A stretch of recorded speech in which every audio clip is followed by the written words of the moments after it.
Bible est plus qu'un code de conduite.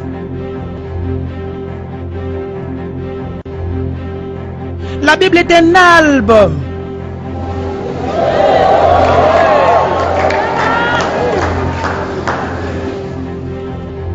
Elle est un album d'images, de photos, pour vous montrer qui vous êtes. C'est le miroir de Dieu, pour vous montrer qui vous êtes. Étudiez-la comme un miroir. Utilisez-la pour vous regarder vous-même. 2 Pierre chapitre 1.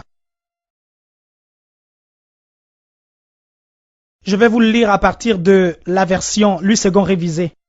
À partir du verset 3, sa divine puissance nous a donné tout ce qui contribue à la vie et à la piété en nous faisant connaître celui qui nous a appelés par sa propre gloire et par sa vertu.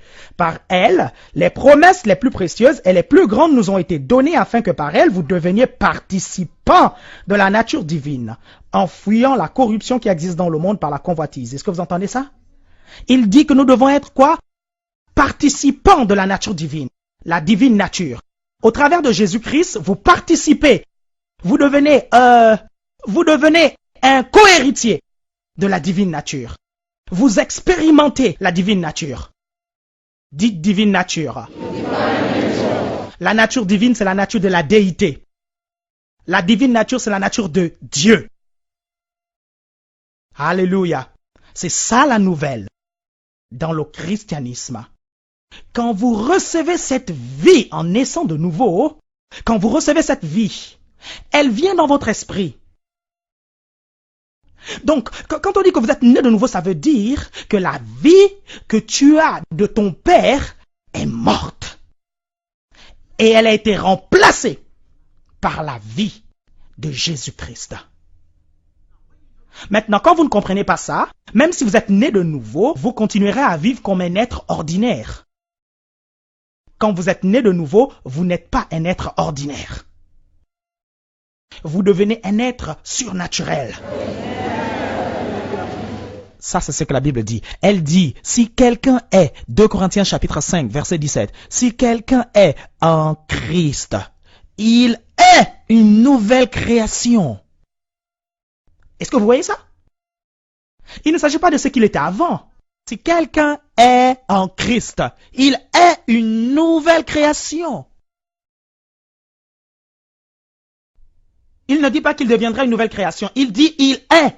Si tu es en Christ, tu es une nouvelle création. Ce n'est pas une promesse. Ce n'est pas quelque chose qui va se produire quand vous irez aux cieux. C'est pourquoi il nous dit de prêcher ça. Pour que beaucoup sachent que c'est possible. Vous recevez une vie nouvelle en vous. Et quand ça se produit, vous cessez d'être sujet aux forces de ce monde. Pourquoi? Parce que la vie que tu as maintenant reçue est au-dessus de toutes les forces, de toutes les puissances de ce monde. C'est pourquoi je peux pas être malade. Il y a des personnes qui disent que tu dois être très fort parce que lorsque tu pries pour les malades, la maladie peut sauter sur toi. Quelle maladie peut sauter sur moi? C'est pas possible. Comment ça peut se produire? Laissez-moi vous expliquer quelque chose. Laissez-moi vous expliquer quelque chose. Est-ce que les poules aboient? Est-ce que les chiens ont des plumes? Non, dites-moi. Maintenant, nous ne disons pas que les chiens ne peuvent pas avoir des plumes. Ça, c'est pas vrai.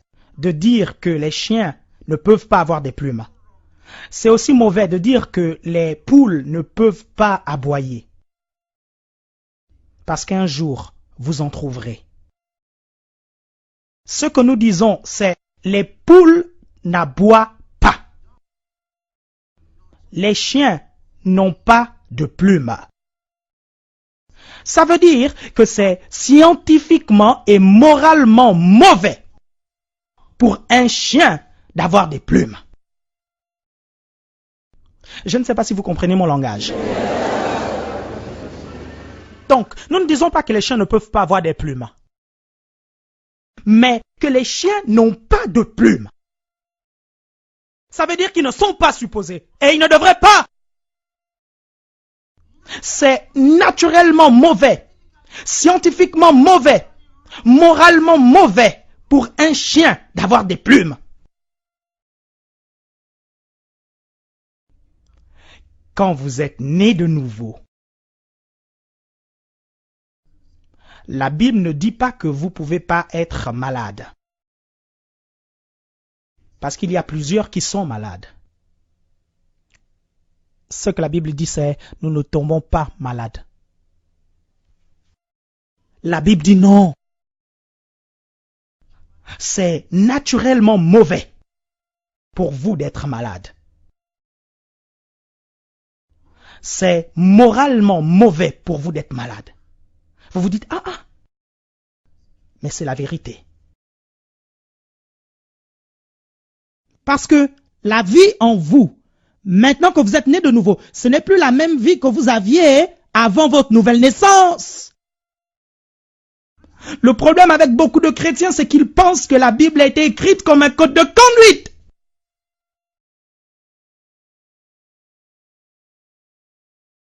La Bible est plus qu'un code de conduite. La Bible est un album.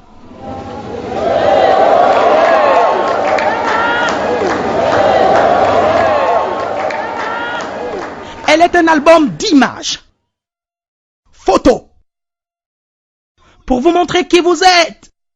C'est le miroir de Dieu, pour vous montrer qui vous êtes. Étudiez-la comme un miroir. Utilisez-la pour vous regarder vous-même. Par exemple, elle dit, si quelqu'un est en Christ, qui est cet homme? Vous. Si quelqu'un est en Christ, il est une nouvelle créature. Il ne le sera pas. Il est. C'est un état de fait. Donc, quand vous regardez la Bible, disons dans 1 Corinthiens 5:17, si quelqu'un est en Christ, est-ce que je suis en Christ? Oui, si quelqu'un est en Christ, c'est moi. Il est une nouvelle création. Ça veut dire, je suis une nouvelle création. Je suis. Le grec rend ceci, c'est une nouvelle espèce. Qu'est-ce que ça veut dire? Il est, la langue courante dans 2 Corinthiens 5, verset 17, elle dit, si quelqu'un est en Christ, il est un nouveau genre d'homme. Ça veut dire un nouveau type. Oh Dieu. Elle ne dit pas que vous serez renouvelé. Elle ne dit pas que vous allez être retravaillé. Il ne s'agit pas d'un renouvellement. Non, ce n'est pas un renouvellement. Elle dit que vous êtes un nouveau type. Un nouveau type. Un nouveau type. Un nouveau type. Ça veut dire un nouveau genre de création qui n'a jamais existé avant. Si quelqu'un est en Christ, c'est un nouveau type d'homme. Hey! Un nouveau type d'homme. Il ne s'agit pas d'un homme qui est né de tel et un tel. C'est un nouveau type. Ça, c'est ce que la Bible dit. La question est, est-ce que vous êtes né de nouveau? Si vous êtes né de nouveau, vous êtes un nouveau type d'homme. Vous êtes un nouveau type, un nouveau type. Oh, écoutez ceci. Dieu a créé Adam. Il a formé Adam de la poussière du sol. Adam, en tant qu'être vivant, Adam a grandi pour avoir des enfants. Et les enfants ont eu des enfants. Les enfants ont eu des enfants. Les enfants ont eu des enfants. Et les enfants ont eu des enfants. Et ça continue jusqu'à aujourd'hui. Ça, c'est la nature du premier Adam. Cet Adam et ses enfants, à cause de la chute, de la désobéissance dans le jardin d'Éden, sont devenus sujets à l'échec, sujets à la maladie, sujets à la pauvreté, sujets aux forces de ce monde. Maintenant, Dieu est venu avec une autre personne. Son nom est Jésus. La Bible dit, Jésus est le deuxième Adam. Donc il y a deux groupes. Adam, le premier Adam, est le père de toute la création, l'homme naturel. Tous ceux qui ne sont pas nés de nouveau, peu importe la religion, tous ceux qui ne sont pas nés de nouveau sont les descendants du premier Adam. Adam du jardin est le progéniteur de tout ce monde. Peu importe vos oncles, vos tantes et même vos enfants. Excepté s'ils sont nés de nouveau après votre nouvelle naissance. Et je vais vous l'expliquer. Donc, Jésus est le second Adam. Il y a Adam numéro 1, l'un du jardin. Vous avez Adam numéro 2, d'un autre jardin. N'avez-vous pas lu? Quand il est ressuscité, où est-ce qu'ils l'ont trouvé? Ils l'ont trouvé dans un jardin. Il a été enterré dans un jardin. Lorsqu'il est ressuscité, ils l'ont trouvé dans un jardin. Le premier Adam a été trouvé dans un jardin, le second Adam a été trouvé dans un jardin. Il y a deux jardins, mais il y a deux types d'hommes, gloire à Dieu. Quand vous naissez dans ce monde d'un homme naturel, vous naissez avec la vie du premier Adam.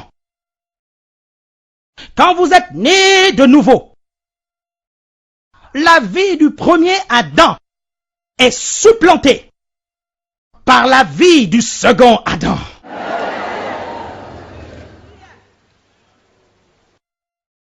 Cette vie n'est pas suspendue, non, elle est détruite.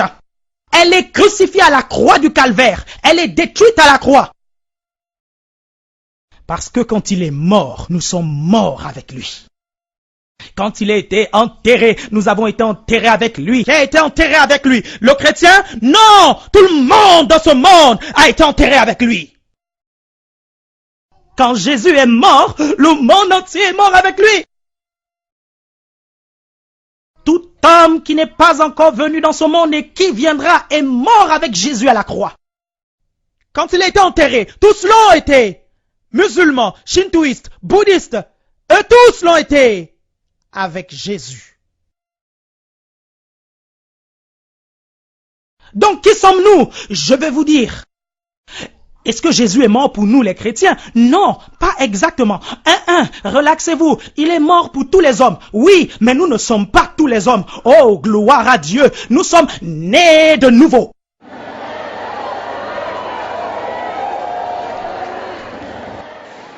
Regardez, ce sont les choses sérieuses dont je vous parle. La Bible dit Jésus est mort pour les pécheurs. Il l'a fait. Il l'a fait. Donc vous dites, oui, mais nous sommes tous des pécheurs. C'est ça le problème avec vous. C'est ça que vous n'avez pas encore saisi. C'est ce que la religion a mis en vous. Ça, c'est ce que toutes les religions prêchent et mettent en vous. Vous pensez que vous êtes un pécheur. Non, si vous êtes né de nouveau, écoutez, vous êtes une nouvelle créature. Votre vie ne commence pas à partir de la croix.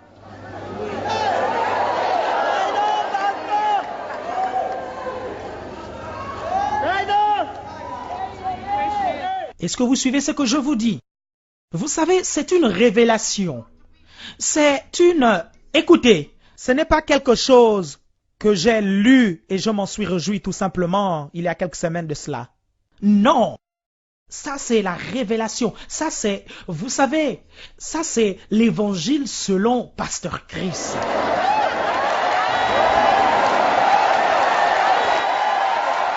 Laissez-moi vous l'expliquer.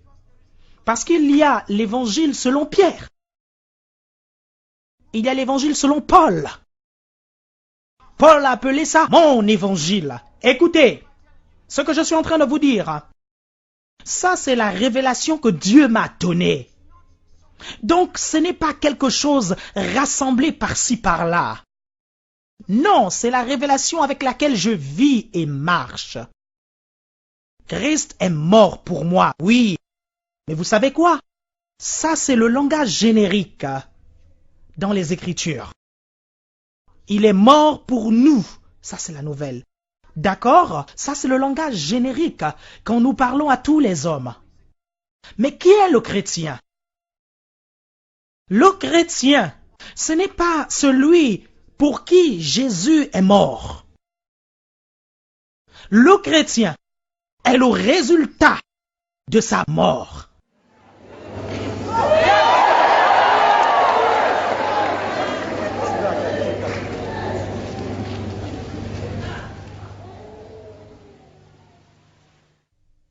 Laissez-moi mieux vous l'expliquer.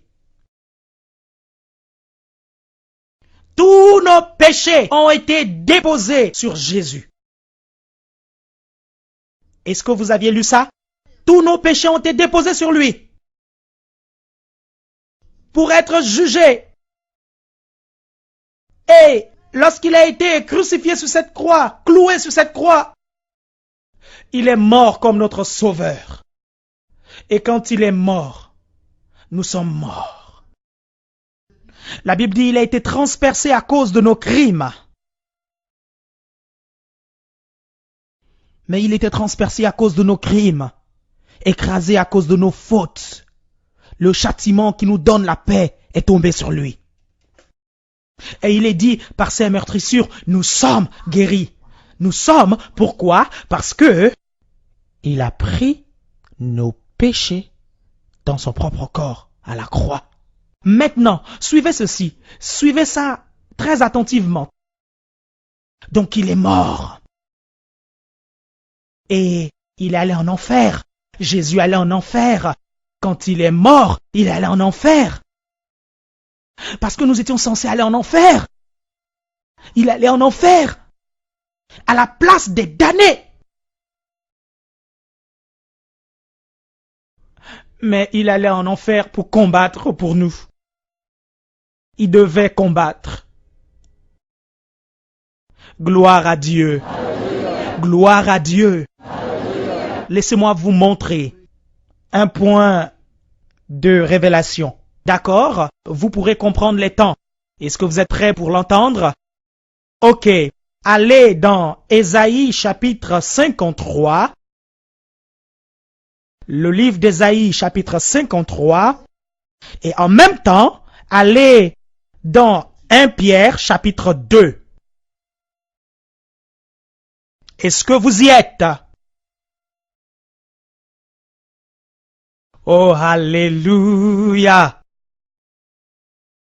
Ésaïe chapitre 53. Est-ce que vous y êtes? Bien, j'essaye d'y être. D'accord. Maintenant, je veux que vous lisiez le verset 5. 1, 2, allez.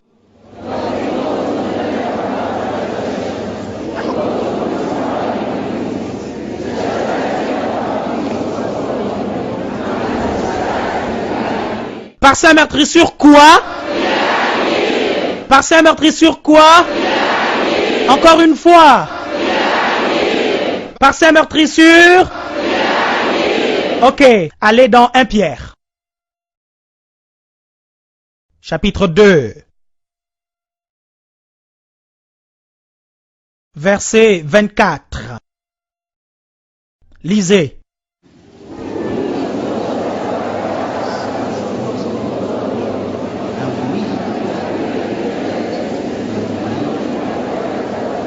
Par sa meurtrissure. Par sa meurtrissure. Allez. Par sa meurtrissure. Par sa meurtrissure. Qu'est-ce que vous avez vu? Est-ce qu'il y a une différence entre les deux? Est-ce que vous avez noté la différence? Laissez-moi vous montrer la différence. Dans Ésaïe, quand vous le lisez, il est dit par sa meurtrissure, nous sommes guéris. J'aimerais que vous remarquiez ce que Pierre a dit. Dans 1 Pierre, chapitre 2, le verset 24, quand vous lisez, Pierre ne dit pas, par sa meurtrissure, nous sommes guéris. J'aimerais que vous notiez deux choses importantes. Il a dit, par sa meurtrissure, vous. Ça, c'est la première chose à noter. Le prophète a dit, par sa meurtrissure, nous. Pierre dit, par sa meurtrissure, vous. Ça, c'est la première chose. La deuxième chose à noter est, Ésaïe a dit, par sa meurtrissure, nous sommes guéris. Pierre a dit, le problème a déjà été réglé. Par sa meurtrissure, vous aviez été guéris. Vous aviez. Si vous aviez, vous n'avez plus à être malade encore. Pierre a dit, par ses meurtrissures, vous aviez été guéris. Vous aviez. Ça, c'était déjà produit dans le passé. Ésaïe a vu cela comme une prophétie qui allait se produire. Il s'est réjoui, il a dit, par ses meurtrissures, nous sommes guéris. Au temps de Pierre, ça s'était déjà produit. Pierre a vu que ça s'était déjà produit. C'est qu'Ésaïe avait vu aller se produire, mais Pierre a vu que ça s'était déjà produit. Pierre a vu que c'était déjà passé. Maintenant, c'est du passé. Et Pierre l'a écrit au bébé. Il a dit, par ses meurtrissures, vous aviez. Pourquoi Pierre a dit que par ses meurtrissures, vous aviez? À cause d'une autre compréhension de Pierre. Oh, ya. Et c'est cette compréhension que je veux bien vous communiquer. Quelle est cette compréhension? Écoutez Paul, il parle le même langage, il parle mon langage.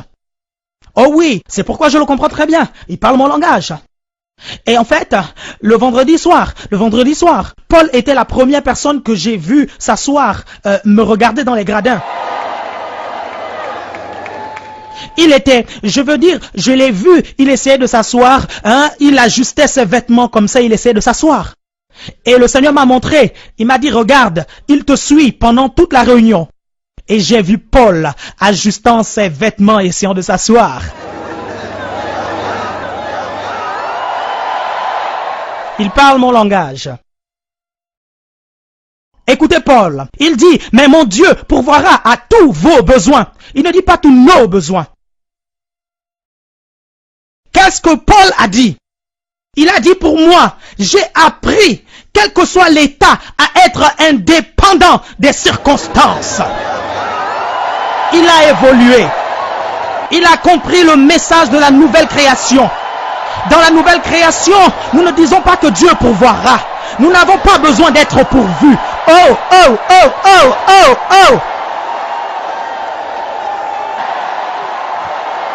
Dans la nouvelle création, quand vous comprenez le message, vous n'avez pas besoin d'être pourvus.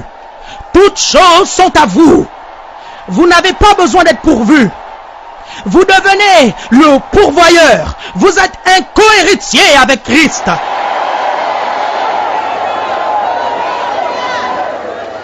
Il dit, mon Dieu pourvoira à tous vos besoins. Il parlait au bébé. Regardez Jacques qui arrive. C'est un vieil homme maintenant. Lisez son livre. Jacques parle aussi mon langage parce que vous savez, Jacques est le seul parmi les apôtres qui a appelé les chrétiens. Vous êtes des pécheurs, vous êtes des adultères, vous menez une double vie. Vous savez, il était assez courageux, il était dur. Pourquoi? Parce qu'il était profond dans la loi. Mais vous savez, il a aussi évolué au chapitre 5. Donc quand vous regardez le chapitre 5, Jacques arrive, c'est un vieil homme. Il dit, est-ce qu'il y a des malades parmi vous? Hey, aïe. Hey! Woo!